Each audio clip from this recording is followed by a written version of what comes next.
What's up, YouTube? My name is Troy, and I'm coming at you with a collection of my favorite clips. I really picked these ones actually to kind of demonstrate a point. I've been noticing a lot lately, especially with like the summer sales, a lot of new players joining the game. There's a large percentage of the people that you will invade. They tend to do this kind of you can see right here, these very passive thing, right? They're just kind of waiting for me to do something.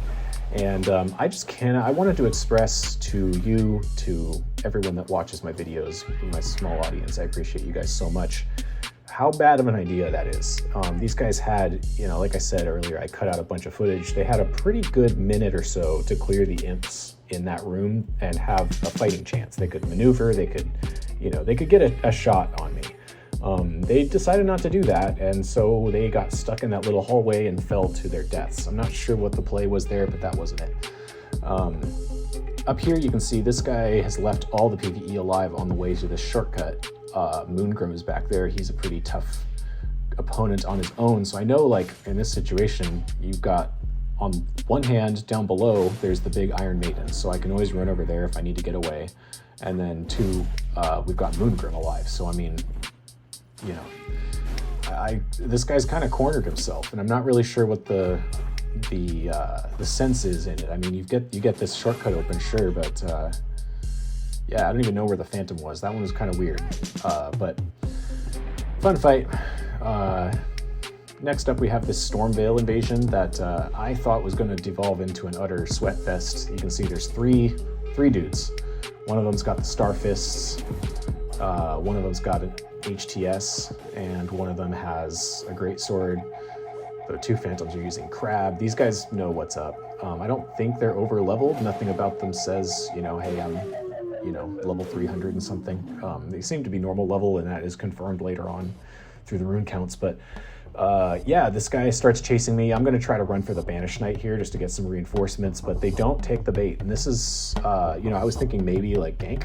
Are these guys just waiting out there with the birds dead, to try to trap invaders in a 3v1 and, teabag them when they win. But nope, they don't want to chase. They want to go another way.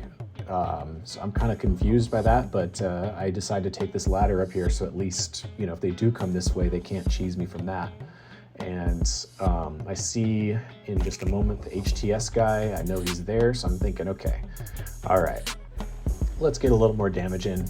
We've got the bleed grease, we throw that on, and we go back in once more into the breach. Mr. HTS is running, we're not sure where. I'm thinking maybe they ran back to the Grace, but I don't see the compass marker, so I don't really know where they're at this point. I'm kind of confused because I thought they were waiting for me up here. And then I get the runes, and then I get the notification that one of the Phantoms just died, and I realized that had to be a gravity death. Like, that's not an enemy, and there's nowhere to die to gravity except down in this little area where you go to fight the Crucible Knight. So I've bargained for a Banished Knight, and I ended up getting a Crucible Knight out of the deal here. Really not sure what the mentality was there. If they had just fought me with the Banished Knight, they would have had a much better chance to win than coming down here. But in any case, we start making our way down. I kind of wonder if they just think, like, maybe I don't know about this spot, but I mean, I know this level like the back of my hand, so I play here a lot. Phantom number 2 goes down to the Crucible Knight. Hosty starts running, gets trapped in a corner and gets blendered like he wanted to blender me, so GG's. But yeah, that's kind of what I'm talking about. Like, the tactics were just not there. And I don't know if that was just like 3 randos and they're all disorganized and have no idea what to do, but if you're a Phantom, if you're summoned to help someone who's kind of new to the game and they're about to do something that's incredibly stupid, you could warn them. Like, I'm not sure why that Phantom, the first Phantom died, but seems like they misjudged a jump or something like that. Maybe things would have turned out differently had that not happened, but anyway. Here we've got 2 guys I had checked earlier in my menu to see who I was encountering. We've got Phantom number 1 here who's running from a bunch of hands. It seems like they were trying to speed run and they end up getting caught in a corner and panic rolled to death. We top off. We can see this guy's not over leveled, so we're, okay, whatever. I'm going to try to find the host. I see the compass ping over there, so we run over this way, but we can quickly see that the PvE is not aggroed, so they didn't come through this spot, which I would have expected. This is kind of the main route, like there's a bunch of items that they can grab and stuff. So, you would expect them to run through this way, but it looks like they just wanted to come through the main gate, run through the courtyard, and like I said, speed run. So we spot the host running back towards the Grace. So we pursue them. I'm not expecting to fight them here. These hands are ridiculous. You'd have to be insane to try to fight me with the hands. FromSoft, please nerf the hands. They're terrifying. We take a lot of blood loss here. I'm initially thinking like bleed build, but very quickly my suspicions are dispelled as the L2 comes out, and we realize we're dealing with a Moon Veil. So homie knows what's up here. You don't have a Moon Veil at this level without someone dropping it for you or someone helping you go through Jail Tunnel to get it. I'm level 25 right now, so that's a pretty high level dungeon to just run on your own. Props to them if they did, but I doubt it. So we finish the fight off with some blood grease, wave goodbye, move on with our lives. Fun fight, a little bit disorganized, but yeah, that's kind of the theme here. That's kind of, if there's one major running theme, it's organization and collaboration, jolly co-op. These guys, they led me on a merry chase for about a minute prior to this. I've cut that footage out, and it looks like they were making their way to the Erdtree Avatar here. Not a bad move. There's a Stake of America and a Statue of the Martyr here, so they can revive and resummon with no problems if they die. Kind of annoying to have to run around, but it is what it is. And they both got katanas, so I know, given that I'm, light rolling with no poise, that any situation here where I make the wrong play could lead to me taking like 5 or 6 hits in a row and a blood loss. So I'm being very careful with my health, being very careful with my spacing, and I'm just trying to land these true combos for lots of bleed buildup and lots of heavy damage. We have a solid bit of latency here, but we end up catching the Phantom in a really 300 IQ play here, you'll see in a second. We show them we have Endure, they start respecting that, so they know a little bit of what's up. Phantom heals, we go back in for the damage, we miss. This is around when I start realizing, I think that this Phantom might be an easy target. So we try to go in for the kill and finish him off, but he's just barely out of reach. And then we pulled this one where we focus on the host, swing a few times, and we get denied. And then we come over here and we pop one more, and yeah, now that he's low, I'm thinking, cool, can I get a finish on him? And yes, we do. With the quick roll and then the reverse attack, we managed to land a couple more hits, and that's enough to take him out. So at this point, it's just me and the host, and we finish it off pretty quick. But GG's, they get revive, resummon, grab their runes, everything. No harm, no foul. This one was a little bit of a sort of reverse situation. Talking about the tactics and coordination. This one was more about not letting the enemy coordinate themselves. I pop in the door here and I immediately see a literally base class samurai, and I see Malekith himself. This guy's got the full armor, endgame sword, endgame seal. I know that guy's high level, and that's confirmed. 55,000 runes is somewhere in the 200 something level. Dude was crazy over leveled, and I'm very glad that I took him out first, because now we get to have a little parry practice with the host.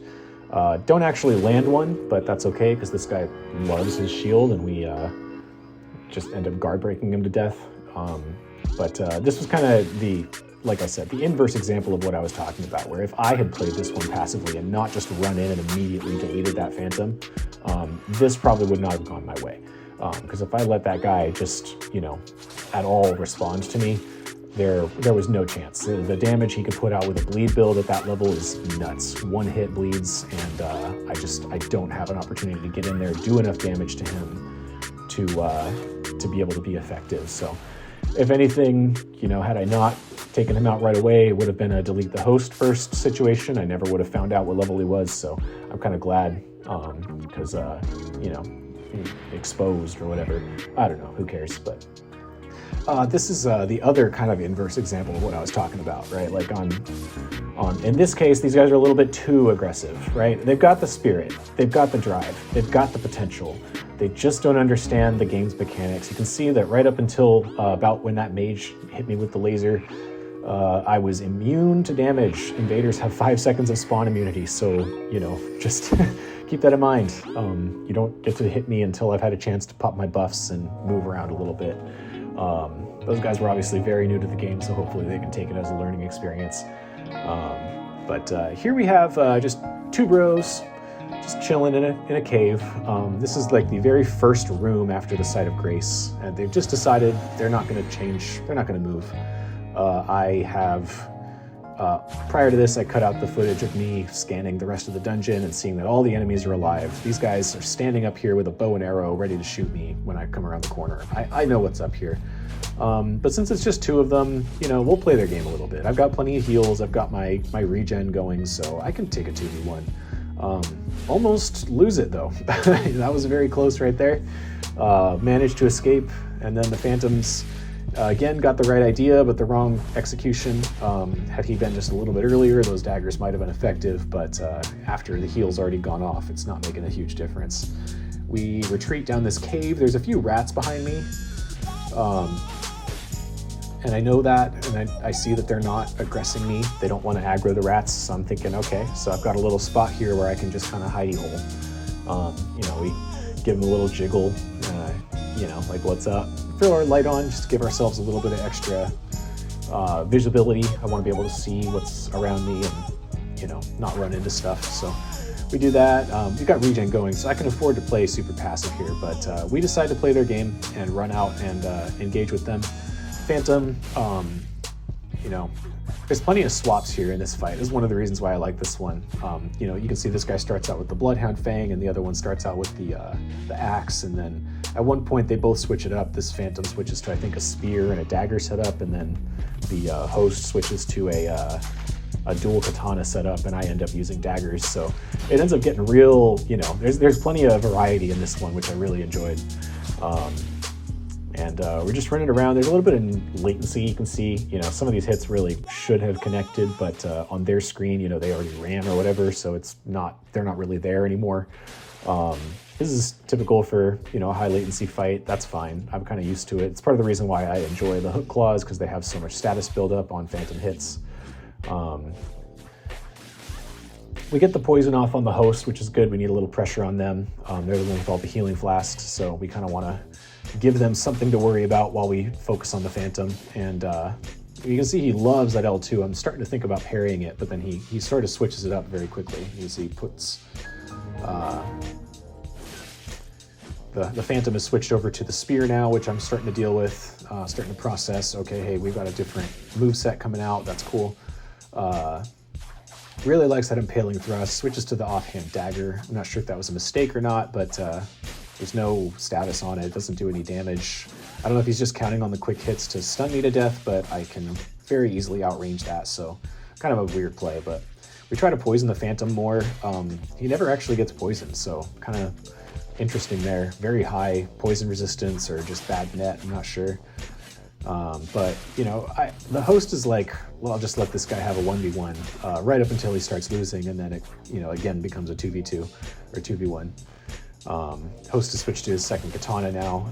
They clearly noticed that I have no poise, and they're trying to blender me, which is probably the right play.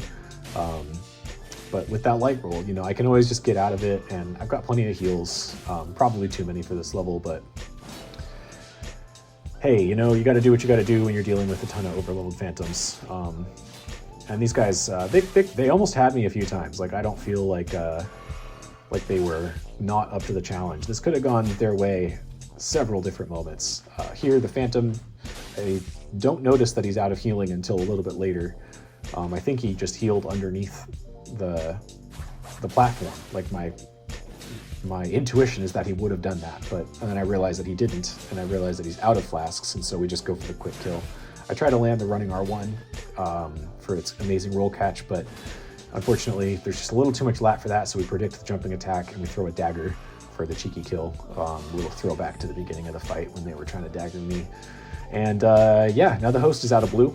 You can tell because he tries to throw out the L2 of the Bloody Slash and it doesn't even, the projectile doesn't even appear.